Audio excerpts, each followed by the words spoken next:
Thank you for joining me here on the last segment of today's show. Now that we have officially gone through the first week of the NFL regular season, we're going to take a look at my biggest winners and the biggest losers from the first week of the NFL regular season. I did 3 and 3. There was definitely a couple more that I could have added, but just for the sake of time, I wanted to limit it to just 3 on each side. So, with that being said, looking at the biggest losers first off to start this segment, the 3 biggest that I picked off were these 3 that you see on your screen. And the first one I wanted to start off with was Deshaun Watson. After 2 seasons of a rough start in his time in Cleveland, people were starting to whisper about the potential of, talking about his career being on the line and things like that, or just really making a decision of whether or not we're ever going to see the Houston Deshaun Watson ever again. And then to start off the year like he did against the Dallas Cowboys, where the offense just really was non-existent for the Browns, especially with how good of a roster that they have, for it to look the way it did, for the throws that he missed, for the inaccuracies, the bad decisions, the interceptions, and things like that. Of course, he got sacked 6 times, which can't happen on the offensive line, but you're going to get your tackles back eventually there, Jack Conklin and Willis there. You're going to get those guys back. So you kind of have a little bit more hope there to protect Deshaun Watson a little bit better. But even still, with what I've seen, I haven't been too convinced as of yet. And I just feel like this is a case that everything kind of hit at once, and it all hit very fast, if it all makes sense, right? You had Cleveland trading so much for Deshaun Watson. Then right after that, he gets that huge contract. Then the off-the-field issues that make his start in Cleveland less than ideal, right? Obviously, then the injuries started stacking up for him to start his time there in Cleveland. And now, with 2 years into it, now heading into year 3, you don't have time on your side anymore to kind of work through this, have a couple more bad performances, because the fans are going to start getting impatient and wanting to see results from Deshaun Watson, who they're paying $200 million guaranteed. And also, it doesn't help the fact that Houston used all of those picks that they got from Cleveland to get all of their roster. Will Anderson, C.J. Stroud, Tank Dell, all of those guys were in large part why or how they got those picks was because of the picks that they got from this trade. And now you look at where the Texans are and you see where the Browns are at this point in time. Clearly, you see one as the clear winner of that trade. So Deshaun, I think, just doesn't have time on his side with how everything played out. And is that fair or unfair? That's a different question. But right now, with all the talent on this roster, the expectations as well from last year, and seeing how far Joe Flacco took them, of all people, now to have themselves climb out of this hole with more questions around Deshaun Watson, I think it couldn't have started any worse for the Browns and Deshaun. So they're one of my losers. And obviously, I think I had to include the Panthers in here. Not only the Panthers as a whole, but Dave Canales as their young head coach. They just looked unprepared. They just looked like a young team that really, after the additions that we saw, Deontay Johnson, some of the pieces on the offensive line, you kind of were a little bit more hopeful this year, now getting some protection for Bryce and hoping that it would be a little bit better. But it looked just as bad, potentially even worse than last year. And this game was over by the second quarter. And, that pretty much writes the story itself. No one was expecting the Panthers to dominate in this game or expect them to win at all in this game, if you want to go that far. But, 10 points and giving up 30 at halftime, 47 in the entire game is just the worst case scenario, right? Not only did people kind of expect the defense to not be great, you kind of had some hope for this offense because of Bryce Young, hoping to see an improvement from him, but to only put up 10 points. I think his first pass was an interception as well. It doesn't help out the case for Bryce Young. And also, this being Dave Canales' first head coaching job, for how young he is, people, I'm sure, are already second-guessing that decision if they're Carolina Panthers fans out there, with having such a young coach. It showed his inexperience in this game. And also, there was no running game. the lacking of experience and the fact that you may be now out. You may be without Derek Brown, excuse me. Derek Brown, one of their best players overall on their entire team, with that potential meniscus injury that he suffered. You couldn't have started with a worse case scenario than the Panthers, right? Bryce Young looking just as bad as last year. The offense looking potentially even worse than last year. You lose one of your best players, and also you look back on history. The last three drafts, right? They drafted Bryce Young. The year after that, their first round pick went to the Chicago Bears. Then now this year could look like they could have the first pick again, and that's not something you want from an organization that has been trying to build themselves out of this hole. So not a great start in this project now with Dave Canales. The last thing also you want is to have Bryce Young have another head coach in just his third year in the NFL. It's not a recipe for success at all with Bryce, so hopefully they could rectify this and be tremendously better next week.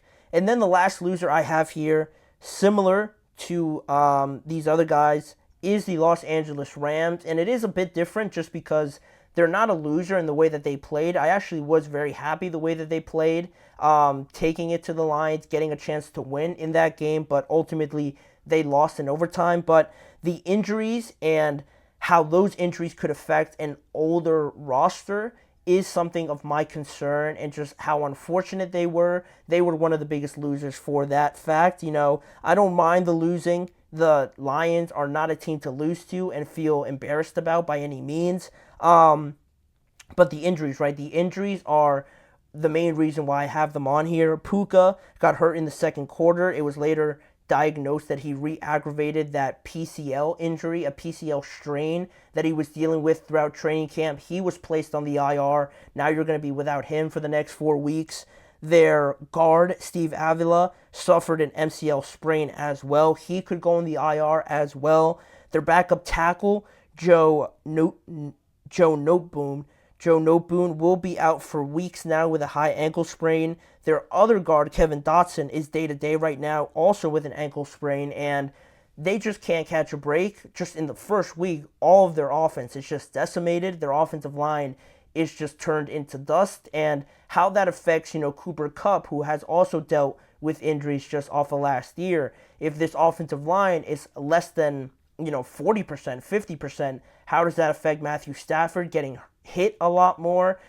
He took some pretty hard hits in the game against the Lions, and, that can't be a constant thing for a 36-year-old quarterback. You just can't have that, and to be without Puka for 4 weeks and potentially one of your best offensive linemen and a couple more, it's very unlucky and it's very unfortunate, and that's why I have the Rams, along with the Panthers, along with Deshaun Watson and the Browns, as the biggest losers after the first week.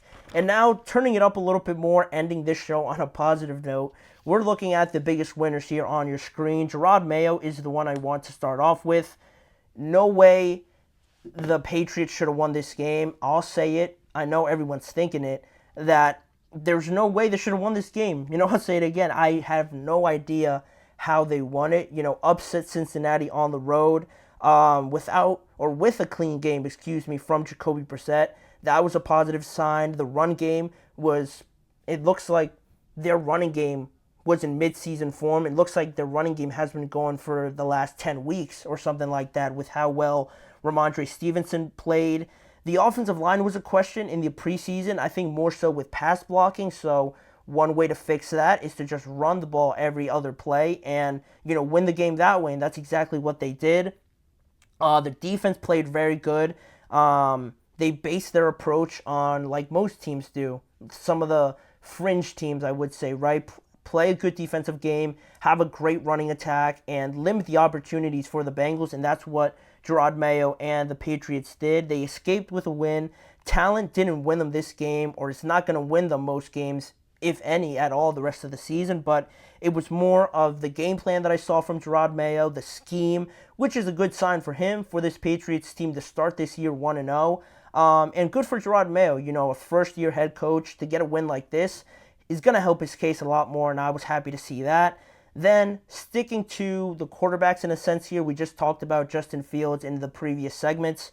He was one of the winners that I saw in this week just because he has the opportunity now to steal this quarterback job right under Russell Wilson. Again, unfortunate with the injury for Russ, but it gives Justin Fields this opportunity to start, and he took advantage of it in week 1.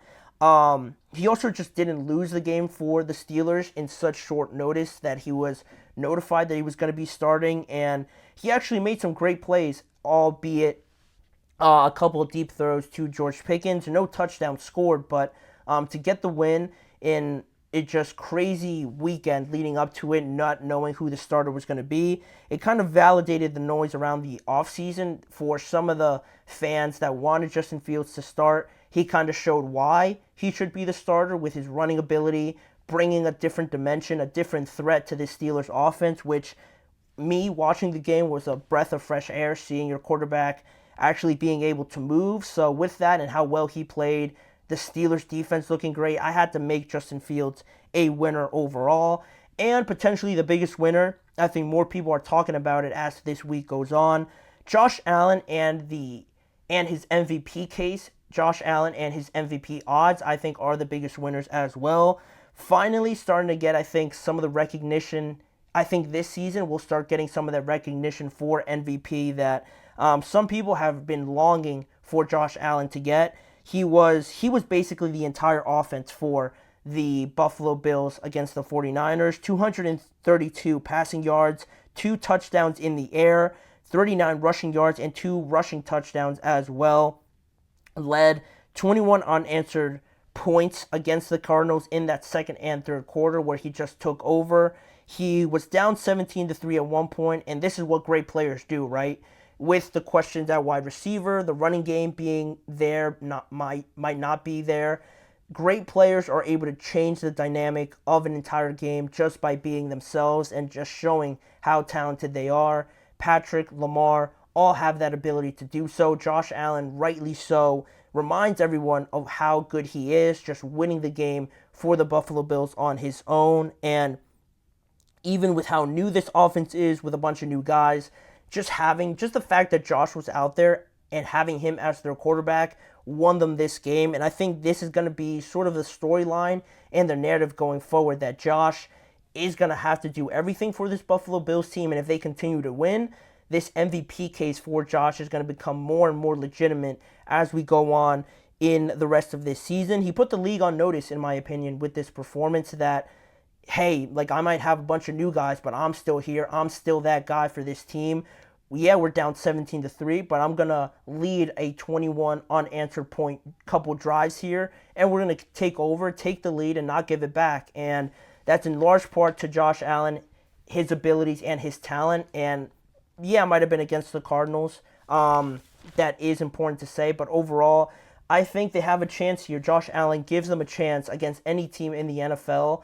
I was surprised with how well he played. I had my doubts around this Bills team, but after the first week, I think Josh, for most, has made a great case to be the leader for the MVP odds just after 1 week. So for me, he had to be the biggest winner of week 1. But let me know what you guys think of my choices and who you guys have as potential winners and losers as well. But that pretty much wraps it up for today's show. Thank you guys for tuning in. Please remember to like, follow, and subscribe to the GSMC Chip Shot Football Podcast, as well as following the network on all forms of social media. If you want to catch more of this show, check out both YouTube channels for a variety of different ways to watch content around the NFL on those channels. And also, if you want to catch more of the live shows, check out and tune in every weekday at 6:30 p.m. Eastern Time for more headlines, more breaking news, more coverage around the NFL with me, Manny Maradiegue, as your host. Thanking you guys for joining me. We'll be back tomorrow to talk some more news, some more stories around the NFL with you guys back on here.